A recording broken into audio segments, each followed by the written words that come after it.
സാധാരണ ലോക്സഭാ തെരഞ്ഞെടുപ്പിൽ പ്രസക്തി വരുന്നത് ദേശീയ വിഷയങ്ങളാണ്. എന്നാൽ കേരളത്തിൽ ദേശീയ വിഷയങ്ങളോടൊപ്പം സംസ്ഥാന വിഷയങ്ങൾക്കും പ്രാമുഖ്യം കൊടുക്കാറുണ്ട്. ഇപ്പോൾ 2019 തെരഞ്ഞെടുപ്പിൽ ശബരിമല വിഷയം എത്ര ശക്തമായി എന്ന് നമുക്ക് നന്നായിട്ട് അറിയാം. അത് UDF കാര്യമായി ഗുണം ചെയ്തു എന്നുള്ളതും നമുക്കറിയാവുന്ന കാര്യമാണ്. ഇപ്പോഴാകട്ടെ 2021 ശേഷം ഭരണ തുടർച്ച ഉണ്ടാവുകയും LDF ഗവൺമെന്റിന് ആദ്യത്തെ ഭരണത്തെ അപേക്ഷിച്ച് ഗണ്യമായ രീതിയിൽ അഴിമതി ആരോപണങ്ങൾക്ക് ആക്ഷേപത്തിനും വശംവദരായ ഒരു സാഹചര്യമാണ് പൊതുസമൂഹത്തിൽ കാണുന്നത്. ഈ ഭരണത്തിൽ ഒരുപാട് ആക്ഷേപങ്ങൾ ഉണ്ടായി എന്നുള്ളൊരു വസ്തുതയാണ്. അത് സാധാരണ പത്രം വായിക്കുന്ന ഒരാൾക്ക്, തീർച്ചയായിട്ടും ടെലിവിഷൻ ചർച്ചകൾ കാണുന്നവർക്കൊക്കെ നന്നായിട്ടറിയാം. പല സോഴ്സസിലുള്ള അഴിമതി ആരോപണങ്ങളുമുണ്ട്. ആ അഴിമതി ആരോപണങ്ങൾ മുഖ്യമന്ത്രിയുടെ മകളുടെ പേരിലും ചെന്നെത്തിയിട്ടുണ്ട്. മറ്റു പല സോഴ്സസിലുമുള്ള അഴിമതി ആരോപണങ്ങളുണ്ട്. ഇതോടൊപ്പം തന്നെ വെറ്റിനറി ആൻഡ് അനിമൽ സയൻസ് യൂണിവേഴ്സിറ്റിയിൽ ഒരു വിദ്യാർത്ഥിയുടെ റാങ്കിങ്ങിനെ തുടർന്നുണ്ടായ അദ്ദേഹത്തിൻ്റെ മരണവും അതുണ്ടാക്കിയ വലിയൊരു ആക്ഷേപവും അപവാദ രാഷ്ട്രീയവും എല്ലാം വലിയ സെൻസേഷണലിസം, നല്ല വിവാദമുണ്ടാക്കി കേരള രാഷ്ട്രീയത്തിൽ. പിന്നെ ഇത് മാത്രമല്ല ഭരണവിരുദ്ധ വികാരത്തിന് കാരണം. വിലക്കയറ്റം തുടരുന്നുണ്ട്, നാണയപ്പെരുപ്പം ശക്തമായിട്ടുണ്ട്, തൊഴിലില്ലായ്മയും ശക്തമായിട്ടുണ്ട്. സമീപകാലത്തെ കണക്കുകൾ കാണിക്കുന്നത് കേരളത്തിലെ തൊഴിലില്ലായ്മ 28.8%. ഔദ്യോഗിക കണക്കുകൾ പ്രകാരം കേരളത്തിലെ 28% മുകളിലുള്ള അൺഎംപ്ലോയ്മെന്റ്, തൊഴിലില്ലായ്മ വളരെ വളരെ വലുതാണ്. അത് നമുക്ക് നന്നായിട്ട് അറിയാവുന്നതാണ്. അതിൻ്റെ പല സൂചികകളിൽ ഒന്നാണ് വിദ്യാർത്ഥികൾ തന്നെ മറ്റ് രാജ്യങ്ങളിൽ പഠിക്കാൻ പോകുന്നു, അവിടെ തൊഴിൽ നേടാൻ ആഗ്രഹിക്കുന്നു. പ്രവാസ ജീവിതത്തിന് വീണ്ടും വീണ്ടും ആൾക്കാർ ആഗ്രഹിക്കുന്നുണ്ട്.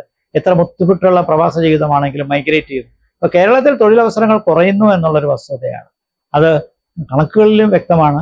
അതോടൊപ്പം ഇവിടുത്തെ എഡ്യൂക്കേഷനിൽ ഉണ്ടാകുന്ന വെല്ലുവിളികൾ, ക്വാളിറ്റി ഗുണപരമായിട്ടുള്ള ഗണ്യപരമായിട്ടുള്ള മൂല്യവർദ്ധനവുള്ള രീതിയിലുണ്ടായ വളർച്ചയ്ക്കെതിരെയുള്ള ആക്ഷേപവും എല്ലാം നിലനിൽക്കുന്നുണ്ട്.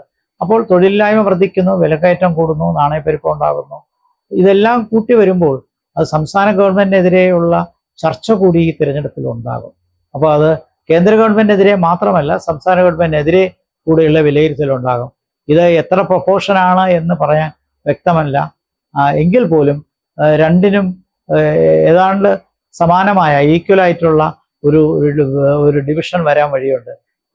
കേന്ദ്ര ഗവൺമെന്റ് ഇലക്ഷൻ ആയതുകൊണ്ട് അടുത്ത 5 കൊല്ലം കേന്ദ്രം ആര് ഭരിക്കണമെന്നും അതിൻ്റെ വിശ്വാസ്യതയെക്കുറിച്ചുള്ള ഭരണത്തിനെ കുറിച്ചുള്ള ഒരു വിലയിരുത്തൽ ഈ തിരഞ്ഞെടുപ്പിൽ ഉണ്ടാകുമ്പോൾ തന്നെ സംസ്ഥാന ഗവൺമെന്റിനെതിരെയുള്ള ഫീലിങ്സും കൂടി ഈ തിരഞ്ഞെടുപ്പിൽ ഉണ്ടാകും.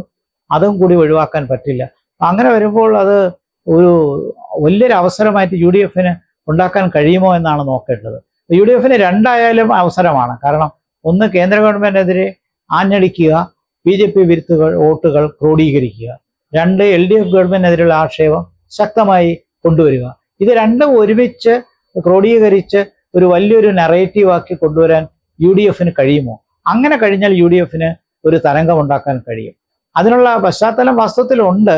UDF എത്ര ഒറ്റക്കെട്ടായി നിൽക്കുന്നു എന്നുള്ളതിനെ ആശ്രയിച്ചായിരിക്കും അത് നിൽക്കുന്നത്. കാരണം BJP വിരുദ്ധ വോട്ടുകൾ ഇന്ത്യ മുന്നണിയിൽ 2ആയി നിൽക്കുന്നത് കൊണ്ട് ചിതറിപ്പോകാൻ സാധ്യതയുണ്ട്. അത് തുല്യമായിട്ട് തുടർന്ന് ചിതറിപ്പോകാനാണ് സാധ്യതയെങ്കിൽ അതുകൊണ്ട് ഗുണമുണ്ടാവുകയില്ല, 2 കൂട്ടർക്കും ഗുണമുണ്ടാവുകയില്ല.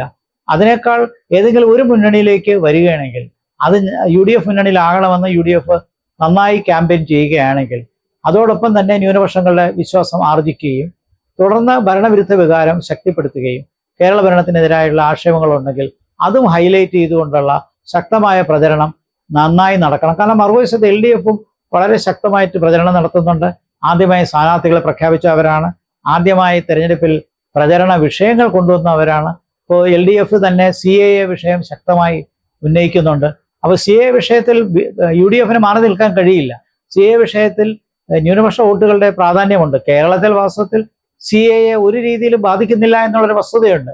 എന്നാലും ന്യൂനപക്ഷ വികാരം ശക്തിപ്പെടുത്താനും മണിപ്പൂരിലെ പ്രശ്നങ്ങൾ ഉൾപ്പെടെയുള്ള കാര്യത്തിൽ പ്രത്യേകിച്ച് ക്രൈസ്തവ വിഭാഗത്തിന്റെ വികാരം മുതലെടുക്കാനും അതിനൊക്കെ കുറച്ചുകൂടി അഡ്വാൻറ്റേജ് ആയിട്ട് നിൽക്കുന്നത് UDF അതവർ ആ നിലയ്ക്കുള്ളൊരു പ്രചരണ രംഗം ഒഴിപ്പിക്കാൻ കഴിഞ്ഞാൽ അത് UDF ഗുണം ചെയ്യും. അങ്ങനെ ചെയ്തില്ലെങ്കിൽ അത് LDFിലേക്കായിരിക്കും അത്തരം ഫാക്ടേഴ്സ് പോകുന്നത്. പക്ഷേ സാധാരണ കാണുന്ന ഒരു ട്രെൻഡ് നോക്കിയാൽ ലോക്സഭ ഇലക്ഷന് പരമ്പരാഗതമായി UDF ഒരു അഡ്വാൻറ്റേജ് ഉണ്ടായിരുന്നു. പക്ഷെ അന്ന് കേന്ദ്രം കോൺഗ്രസിന്റെ കയ്യിലായിരുന്നു. പക്ഷെ കേന്ദ്രഭരണം കോൺഗ്രസിന് നഷ്ടപ്പെട്ടതിന് ശേഷവും തീർച്ചയായിട്ടും UDFന് അനുകൂലമായ തെരഞ്ഞെടുപ്പ് വിധിയാണ് നമ്മൾ 2014-ലും 2019-ലും കണ്ടത്. അതുകൊണ്ട് UDFന് ലോക്സഭാ തെരഞ്ഞെടുപ്പിൽ ഒരു അഡ്വാൻറ്റേജ് ഉണ്ട്.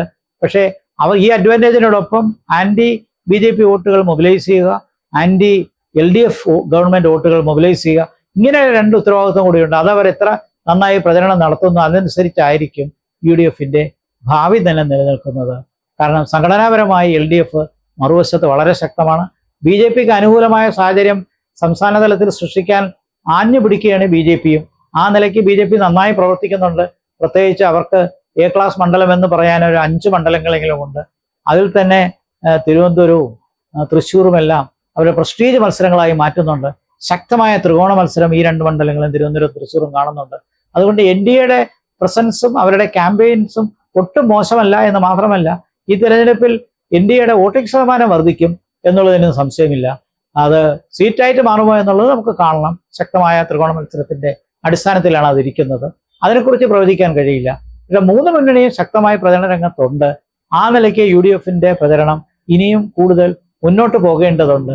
കാരണം പരമ്പരാഗതമായ അഡ്വാൻറ്റേജ് ഇനിയും നിലനിർത്തണമെങ്കിൽ, പ്രത്യേകിച്ച് കേന്ദ്രം NDAയുടെ ഭരണത്തിലാകുമെന്ന് പൊതുവെ പ്രതീക്ഷിക്കപ്പെടുന്നൊരു സാഹചര്യത്തിൽ, മറ്റൊന്ന് LDF കേന്ദ്രത്തിലൊരു ശക്തമായ ഒരു ഘടകമല്ല എന്ന് മനസ്സിലാക്കുന്ന ഒരു സാഹചര്യത്തിൽ UDFനുള്ള അനുകൂല ഘടകങ്ങൾ അവരെങ്ങനെ മൊബിലൈസ് ചെയ്യും എന്നുള്ളതും ഈ ലോക്സഭാ തെരഞ്ഞെടുപ്പിലെ ഒരു പ്രധാന വിഷയമാണ്.